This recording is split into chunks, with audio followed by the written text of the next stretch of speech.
The Book of Enoch has long served as a guidebook for life, originating from the Bible, yet remaining hidden for centuries. Its pages, sealed in mystery, have only recently been cracked open by scientists, and their findings are nothing short of mind-blowing. Within its verses lie terrifying visions deemed too dangerous to be included in the Bible. Despite this, the lost book brims with wisdom that directly influenced some of the Bible's most iconic writers. Join us as we uncover the secrets revealed when scientists finally opened the Book of Enoch. The Book of Enoch is a mysterious and ancient work that has captured the imagination of scholars and spiritual seekers alike. In 2019, podcaster Joe Rogan and researcher Graham Hancock delved into this fascinating text, focusing particularly on its apocalyptic visions and the tale of the Watchers, also known as the fallen angels. Rogan highlighted how the Book of Enoch ties into broader themes of human history, posing an important question: why was this book excluded from the biblical canon, and how might history have been different if it had been included? To grasp the significance of the Book of Enoch, one must understand what makes it so unusual. The book is divided into 5 distinct sections, each contributing a unique perspective on the mysteries of creation, divine justice, and the fate of humanity. The Book of the Watchers, the first section, consists of 36 chapters detailing one of the most fascinating and mysterious narratives in ancient religious texts. It begins with the dramatic account of angels, known as the Watchers, descending to earth. Drawn by the beauty of human women, they make a fateful decision to abandon their heavenly duties to marry them, setting off a chain of cosmic consequences. Initially portrayed as noble beings sent to watch over humanity, their descent marks the start of great corruption. The angels take human wives, an act forbidden by divine law, and their unions produce monstrous offspring called the Nephilim. These giants wreak havoc on earth, consuming humans and spreading destruction. The knowledge and arts taught by their angelic fathers, ranging from sorcery to the crafting of weapons, further corrupt humanity, leading to warfare and the breakdown of moral order. As chaos and bloodshed engulf the earth, the cries of humanity reach the heavens. The Watchers, realizing the enormity of their sins, seek redemption and implore Enoch, a righteous man faithful to God, to act as an intermediary. Enoch ascends to the heavens, where he receives divine revelations about the natural world and the inevitable judgment of the Watchers. God reveals that the Watchers and their Nephilim offspring will be bound in chains and cast into a pit as punishment for their rebellion. This eternal imprisonment reflects the severity of their transgressions and serves as a warning against defying divine will. The Book of the Watchers delves into profound theological themes, exploring the origins of evil, the dangers of forbidden knowledge, and the concept of divine judgment. Although it is not part of most Christian biblical canons, it has profoundly influenced religious thought, particularly themes of divine judgment, angelic rebellion, and the Nephilim. These ideas resonate in the New Testament, especially in the writings of early Christian leaders.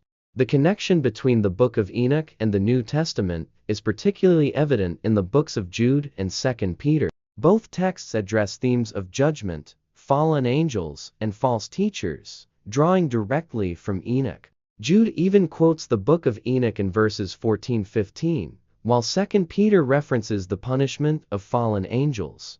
The letters also allude to the story of Sodom and Gomorrah, linking the sins of these cities to those of the fallen angels. Additionally, phrases like slandering the glorious ones, found in Jude and 2 Peter, demonstrate the influence of Enoch's angelology.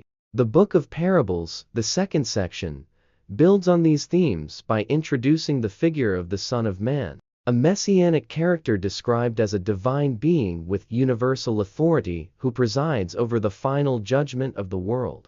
This section intertwines themes of righteousness, judgment, and redemption, blending earlier traditions with later developments. It also includes references to historical figures like Herod the Great and themes from Noah-focused apocryphal writings, suggesting a rich interplay of diverse sources. The Book of the Heavenly Luminaries, or the Astronomical Book, shifts focus to the cosmos. In this third section, Enoch gains profound knowledge of celestial bodies and the divine order underlying the universe. This knowledge underscores Enoch's role as a bridge between humanity and the divine, emphasizing his closeness to God and understanding of celestial mysteries. The Book of Enoch remains a powerful and enigmatic text, delving into themes of divine justice, human fallibility, and cosmic order. Its enduring influence on religious thought, art, and literature underscores its significance, continuing to spark debate and fascination among scholars and spiritual seekers alike.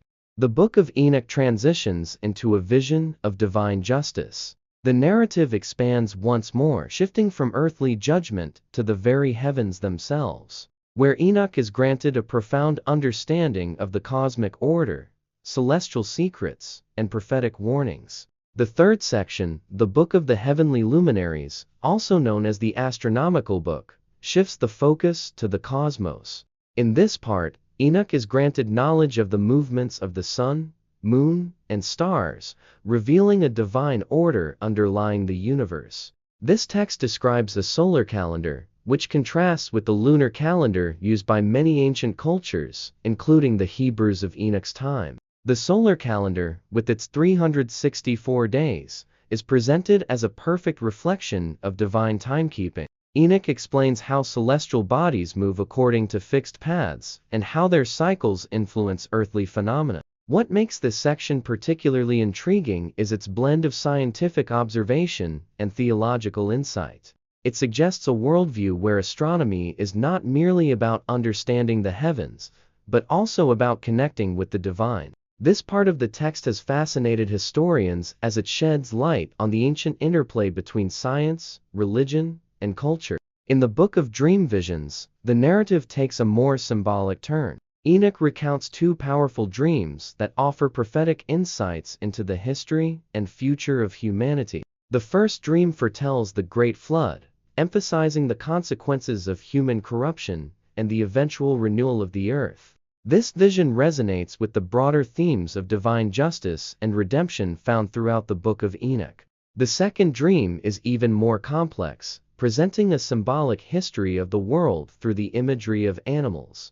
In this allegory, different animals represent various nations and peoples. For example, sheep symbolize Israel, while other animals like wolves and lions represent its adversaries. This dream traces the journey of humanity from the creation of Adam to the establishment of the Messianic kingdom, offering a cosmic perspective on the struggles and triumphs of God's chosen people. This section's rich use of symbolism has sparked extensive interpretation, with readers finding parallels between its imagery and historical events. The final section, the Book of the Epistle of Enoch, serves as a conclusion and a call to action. Here, Enoch addresses the righteous, encouraging them to remain steadfast in their faith, despite the challenges they face. He also issues stern warnings to sinners, describing the judgment that awaits them if they refuse to repent. This part of the text emphasizes the moral and ethical dimensions of Enoch's message, focusing on the choices individuals make and their eternal consequences. It contains revelations about the future, including the resurrection of the dead and the final judgment. The tone is both urgent and hopeful, underscoring the inevitability of divine justice, while reassuring the faithful of their ultimate reward. This section highlights the duality of hope and warning that runs throughout the Book of Enoch, making it a deeply personal and spiritual text. Each of these sections contributes to the Book of Enoch's enduring appeal. As we move from Enoch's call to action and prophetic warnings, it's equally important to explore the scholars who have carefully analyzed this ancient text, uncovering its rich historical context and far-reaching influence. Enoch's influence on faith and mysticism has been studied by scholars like Ephraim Isaac and George W. Nicholsburg, who have examined the text in depth. Isaac, who translated and edited parts of 1st Enoch for the Old Testament pseudepigrapha, explains that its sections span a timeline from roughly 200 BC to 160 AD. Nicholsburg describes it as a collection of apocalyptic traditions rooted in the last 3 centuries BC, with its themes continuing to resonate long after. Fragments discovered in the Qumran caves suggest the oldest parts of the Book of Enoch, like the Book of the Watchers, were written between 200 and 150 BC. However, some ideas in the text may date back even earlier, possibly to the 3rd century BC. The astronomical book also aligns with this period, focusing on the cosmos and celestial order. Scholars like Margaret Barker argue that the roots of Enochic thought extend even further, tracing back to the First Temple period before 586 BC. David Jackson suggests that Enochic Judaism, a distinct strand of Jewish tradition, shaped the beliefs of the Qumran community, the group linked to the Dead Sea Scrolls. Classical rabbinic literature largely ignores Enoch and the texts associated with him, likely as part of a deliberate effort to distance themselves from Enochic traditions. Yet the Book of Enoch had a profound influence on Jewish mysticism.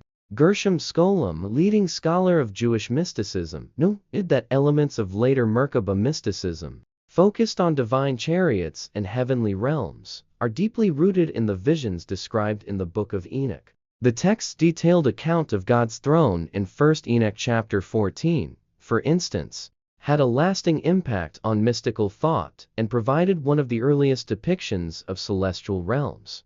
The influence of the Book of Enoch extended beyond Judaism, profoundly shaping early Christian theology. Its ideas influenced key Christian doctrines, such as the concept of the Son of Man, the nature of the Messiah, the resurrection, and the end times. Early church fathers like Justin Martyr, Irenaeus, and Origen reference the book, sometimes praising its insights and at other times engaging critically with its ideas. Although it was eventually labeled apocryphal in most Christian traditions, it remained canonical in the Ethiopian Orthodox Church, where it is still revered today. Despite its intriguing content and historical significance, the Book of Enoch was excluded from the biblical canon, raising questions about why it was omitted and what it reveals about Enoch himself. For centuries, the Book of Enoch was nothing more than a legend, whispered about in ancient texts and hidden from the world. Many dismissed it as a myth, but a group of daring scientists finally unearthed the forgotten manuscript. After years of research and careful deciphering, they opened the Book of Enoch, and the consequences were far beyond anything they expected. The first page revealed strange symbols, unlike anything seen in modern linguistics. As they translated the cryptic language, the words began to glow faintly, and a low hum echoed through the lab. The scientists looked at each other in disbelief as a cold wind swept through the room, extinguishing the lights. Suddenly, the walls seemed to pulse with an otherworldly energy. The Book of Enoch wasn't just an ancient text, it was a gateway. The more they uncovered, the more the line between the physical and spiritual worlds began to blur.